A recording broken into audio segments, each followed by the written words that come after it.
All right, hello.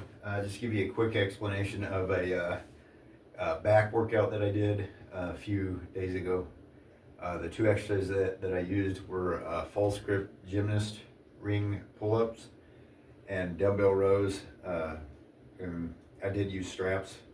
I don't always use straps, but I do from time to time to overload the back. So with the false grip gymnast ring pull-ups, if you've never done a false grip, all you do, or what I typically do, is I'll put my hands in and I'll roll them down as far as I can and then roll them back. And then I make sure that I get, your skin will have a tendency to want to kind of curl up in there. And that can hurt pretty bad when you go to do the pull-up. So my wrists are locked in really tight right now. And then just lower down, and I want to use full range, and then just up. So I did want to go for full range on this workout. Sometimes I'll do like just the reps where I don't lock out fully. But here lately I just want to be more consistent with the pull-ups.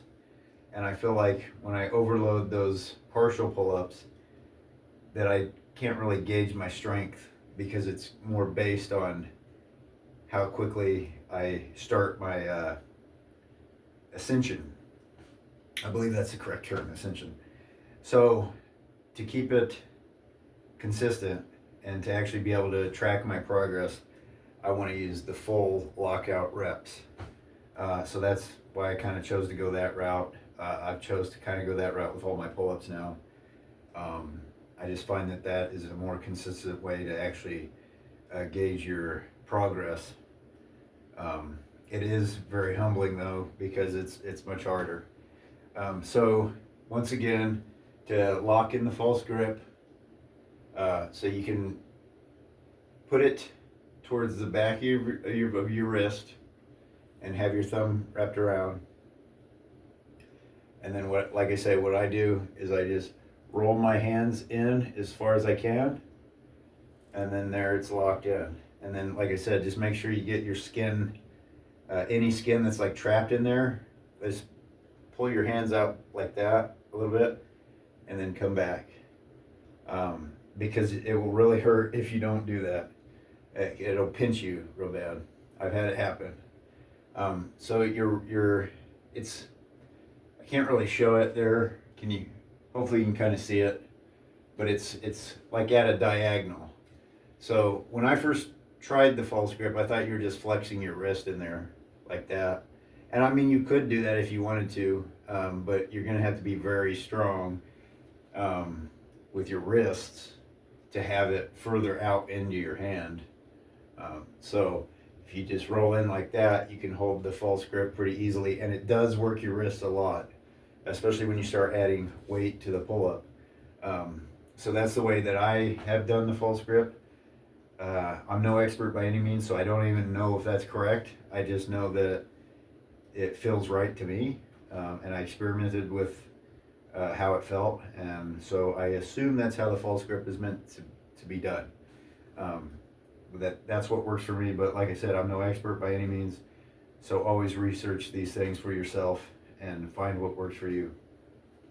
So that's the pull-up variation that I chose to do this time. Now the next movement that I did was the strap dumbbell row.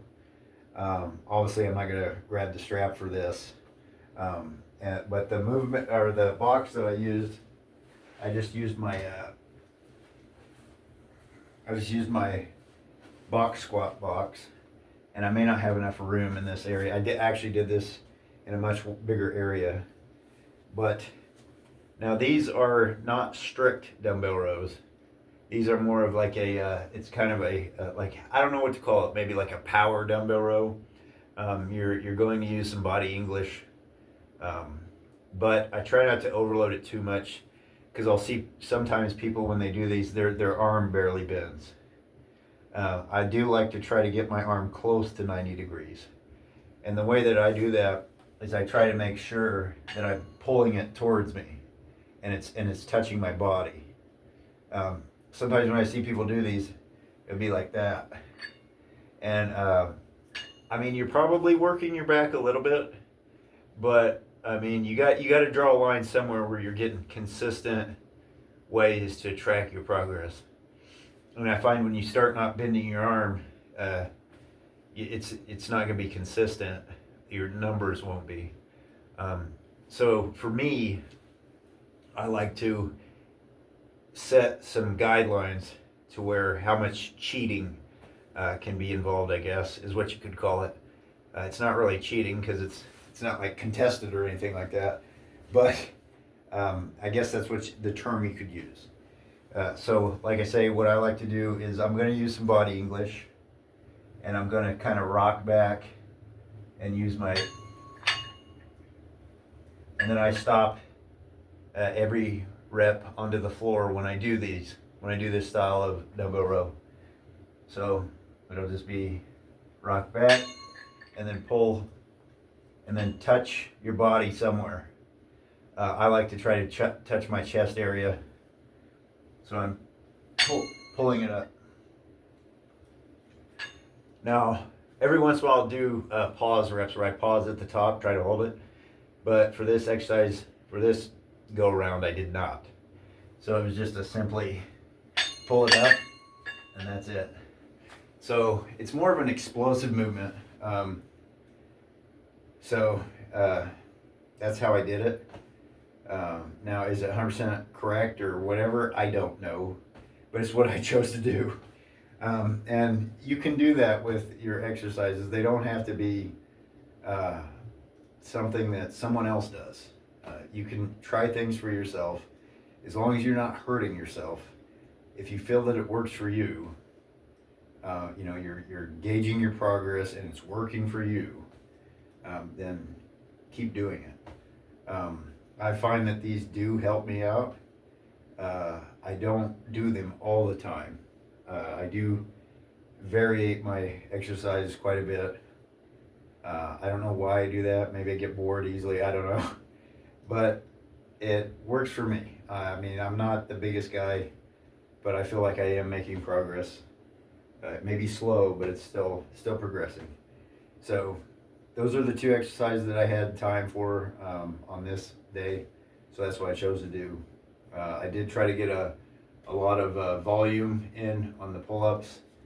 I find that with the pull-ups, for me anyways, volume is better.